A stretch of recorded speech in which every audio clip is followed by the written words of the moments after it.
కన్యా రాశిలో కేతు యొక్క ప్రభావం, షష్ఠస్థానంలో శనీశ్వరుడు, సప్తమంలో రాహు, అష్టమంలో కుజుడు, భాగ్యస్థానంలో చూసాక రవి, గురువు, శుక్రుడు, బుధుడు 4 గ్రహాల యొక్క ప్రభావం కనిపిస్తుంది. కన్యా రాశి మీద గురువు యొక్క అనుగ్రహం పడింది కాబట్టి ఏదో కొంత ఊరటగా ఉంటుంది.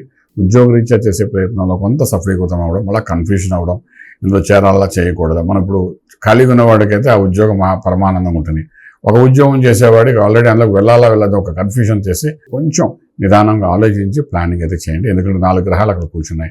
గురువు ఒక్కడే ఉంటే ఏ బాధ లేదు, కానీ రవి కూడా అక్కడ ఉన్నాడు, శుక్రుడు అక్కడ ఉన్నాడు, వాళ్ళు కొంత కన్ఫ్యూజన్ చేసే అవకాశం ఉంటుంది. అలాగే వ్యాపారంలో కూడా కొంత వెంచర్స్, కొత్త అలవాట్లు, కొత్త పార్ట్నర్షిప్స్, కొత్త వచ్చి జాయిన్ అవ్వడానికి ప్రయత్నం చేస్తారు. వ్యాపారం ఎక్స్పాన్షన్ అవన్నీ కొంచెం నిదానంగా 15 రోజులు ఆపండి. శుభవార్తలు వింటారు, శుభకార్యానికి అనుకూలం కనబడుతుంది. తర్వాత వివాహ వ్యవస్థ కోసం మీరు చేసే ప్రయత్నాల్లో సఫలీకృతం అవుతారు. ఆరోగ్య విషయానికి వచ్చినప్పుడు మాత్రం మనకు 6వ స్థానంలో శనీశ్వరుడు, అష్టంలో కుజుడు మీద శని యొక్క దృష్టి.